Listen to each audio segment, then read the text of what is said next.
गांव के उस छोटे से कोने में जहां दिन भी थका थका सा लगता था, वही रहता था एक लड़का, राजू। राजू के पास न अच्छे कपड़े थे, न माँ बाप का साया, और ना ही कोई ऐसा अपना जो पूछे, बेटा कैसा है। सुबह होती तो राजू लोगों के घर झाड़ू लगाता, शाम को चाय की दुकान पर काम करता और रात को भूख के साथ सो जाता। पर राजू के दिल में एक चीज जिंदा थी, उम्मीद।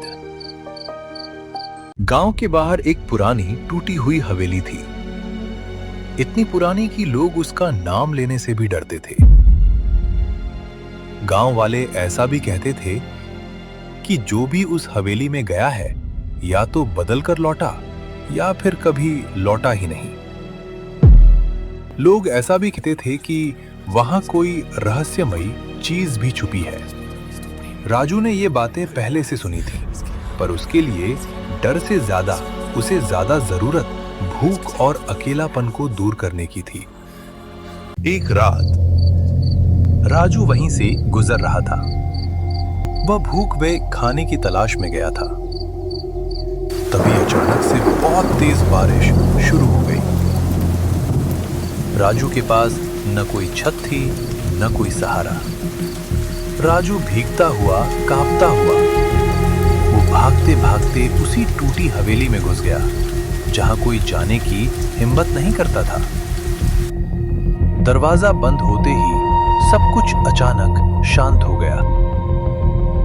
राजू जैसे ही अंदर गया, वहां उसे कुछ दिखाई ही नहीं दे रहा था। हवेली के अंदर अंधेरा इतना गहरा था कि रोशनी का वहां नामो निशान नहीं था।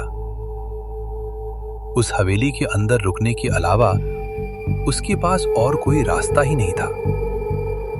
राजू लग रहा था, दिल जोर जोर से धड़क रहा था। तभी अचानक एक कोने से हल्की सी रोशनी चमकी। राजू रुक गया। उसने सोचा, शायद आंखों को झपकाया उसे लगा कि वह उसका भ्रम है, पर रोशनी अब भी वहीं थी। वह धीरे धीरे आगे बढ़ा और तभी उसने देखा जमीन पर एक पुरानी घड़ी पड़ी थी। घड़ी पर सालों की मिट्टी जमी थी, लेकिन वह अब भी चल रही थी। जैसे ही राजू ने उस घड़ी को हाथ लगाया, पूरी हवेली में एक बहुत तेज रोशनी पूरी हवेली में फैल गई।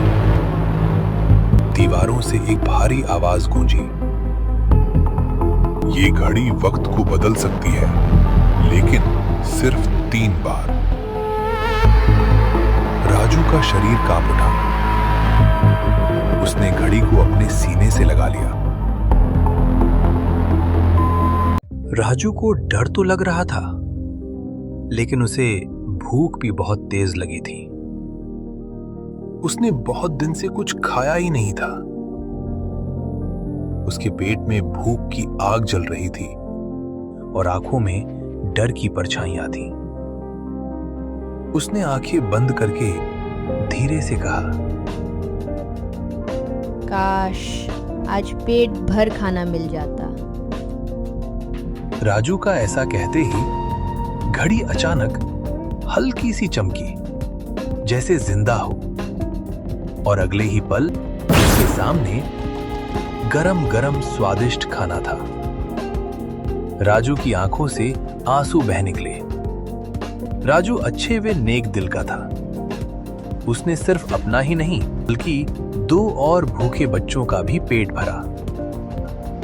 उस दिन राजू ने पहली बार भूख के बिना सांस ली। राजू ने कुछ दिन बाद अच्छा और स्वादिष्ट खाना खाया था। उस पल राजू अमीर नहीं था, लेकिन दिल से सबसे बड़ा था। उस दिन राजू ने पहली बार यह समझा, अगर पेट भर जाए और दिल हल्का हो जाए, तो वही सबसे बड़ा सुख होता है। अगला दिन आया। राजू फिर उसी रास्ते से गुजरा जहां से वह रोज गुजरता था, लेकिन राजू की जिंदगी अब भी वैसी ही थी। लोगों का बर्ताव राजू के साथ जैसा पहले था वैसा ही रहा। कोई उसे देखता नहीं था, कोई उसकी बात सुनता नहीं था। तभी उसके मन में एक ख्याल आया, अगर मैं अमीर बन जाऊं तो शायद कोई मुझे यूं अनदेखा ना करे। वह कुछ पल रुका। उसने देखा उसके हाथ में वही घड़ी थी।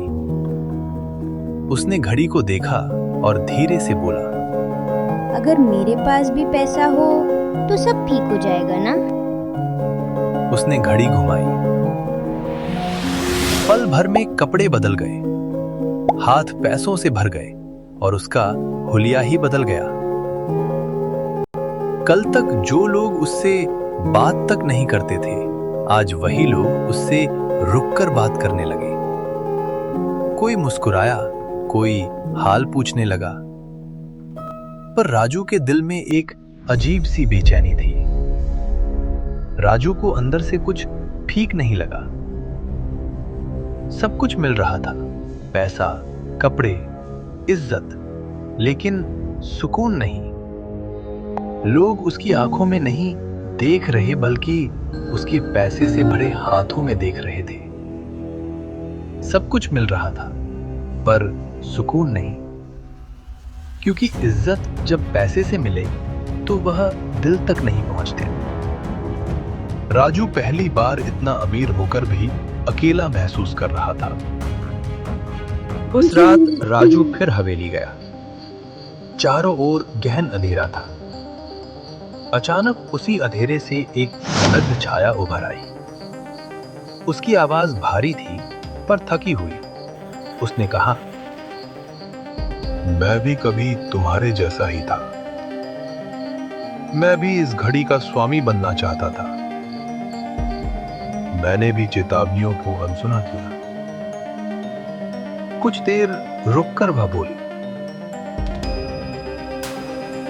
और आज मैं केवल एक स्मृति हूं, जो हर नए व्यक्ति को इस हवेली में आने वाले को चेतावनी देने आती है। राजू का हृदय कांप उठा। उसे समझ आ गया, यह घड़ी कोई वरदान नहीं, यह मनुष्य की परीक्षा है। लेकिन लालच ने उसका घर नहीं छोड़ा था। उसकी आंखों में धन, शक्ति और सम्मान के स्वप्न तैरने लगे। राजू अब घड़ी का मित्र नहीं रहना चाहता था, वह उसका स्वामी बनना चाहता था। उसने तीसरी बार घड़ी को इस्तेमाल करने का निश्चय किया।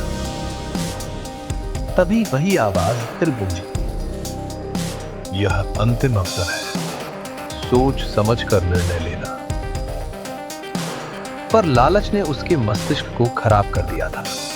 उसे पैसे और अमीरी के अलावा और कुछ दिखाई ही नहीं दे रहा था। उसने घड़ी का फिर से इस्तेमाल किया और अचानक सब कुछ उलट हो गया। जिस धन पर उसे गर्व था वह मिट्टी बन गया। जो लोग अपने थे वे अजनबी बन गए और वह घड़ी जिसे वह शक्ति समझता था टूटकर जमीन पर गिर गई। हवेली में एक गहरा सन्नाटा छा गया। राजू अब अकेला था। पैसे भी गायब हो गए, लोग दूर हो गए। तभी उसे समझ आया, घड़ी समय नहीं बदलती थी, वह इंसान को बदल देती थी। और जो व्यक्ति समय को जीतना चाहता है वह अंततः खुद से हार जाता है। अगली सुबह राजू फिर वही था, गरीब, अकेला। पर इस बार उसके चेहरे पर न शिकायत थी न हालात से लड़ने का गुस्सा। अब वह जान चुका था कि हर हार भाग्य का दोष नहीं होती और हर जीत किसी चमत्कार से नहीं मिलती। वह समझ चुका था, जादू वस्तुओं में नहीं होता, न भाग्य की रेखाओं में। जादू होता है स्वयं पर विश्वास रखने में और कठिन समय में भी सही निर्णय लेने में। जो कल तक परिस्थितियों का भार था, आज वही भार उसे सुदृढ़ बना रहा था। राजू जानता था, परिश्रम धीमा हो सकता है, पर असत्य नहीं, और सच्चा परिश्रम कभी व्यर्थ नहीं जाता। राजू फिर काम पर निकला, सिर झुकाए नहीं। इस बार उसके कदम भारी अवश्य थे, पर रास्ता साफ था। उसके साथ न क्रोध था न भय, केवल एक चीज थी, समझ। और शायद यही सबसे बड़ा जादू था।